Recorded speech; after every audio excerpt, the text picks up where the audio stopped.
Hey there, this is Marissa with Marissa Moments. Apple, that's me setting an intention. Anyway, what I received to share with you is that you are unrecognizable, right? And here's the thing. You're unrecognizable to yourself. Here's a true story. Oftentimes when I record these messages and I'm serving as a channel for spirit, I go back and I watch them as I'm editing. And I just think to myself, like, who is this person, right? Who is this person speaking?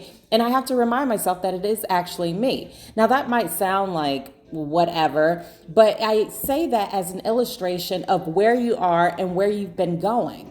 Right? There's a lot of people that have been in your realm of existence that have known you for ages, right? And here's the thing, right?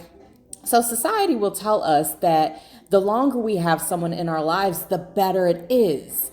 And, family first and all these different types of notions. Oh, I've known them since the second grade, or we grew up together, and all these things, right? However, what society also won't necessarily share with you as openly is the notion that sometimes these bonds and these binds are just that. They keep you tethered to a place in space that does not allow for true organic growth, because we are the company we keep, right? So what Spirit has put on my heart to share with you is that you are becoming unrecognizable.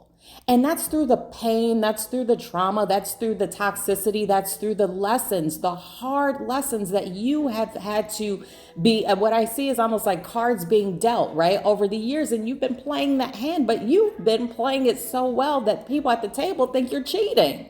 They think you have it easy. They think maybe you got a card up your sleeve and they're having you check every 2 seconds, right? Because there's no way that you could be bouncing back from the cards that you have been dealt, knowing and understanding that they have been handed sometimes even better hands, proverbially speaking, better hands than what you receive. And yet you come out winning the game and taking the entire pot in the center, right? And so they're like, no, there's no way. But let's get back to the point at hand, because you are unrecognizable, even to yourself. Well, here's what I receive is, first and foremost, you have to start acknowledging the fact that you have evolved. Evolution is not a dirty word. Let's say it again.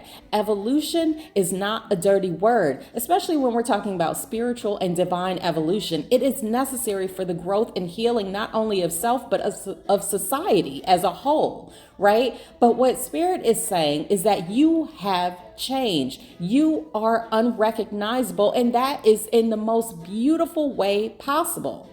Because at the root of that change has been actual, tangible healing.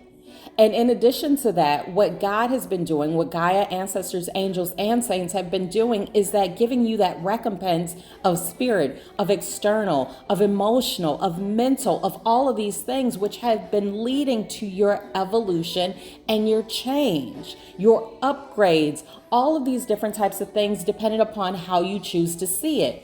Again, bottom line to this bottom line is acceptance, self-acceptance, and not worrying about how other people will perceive you.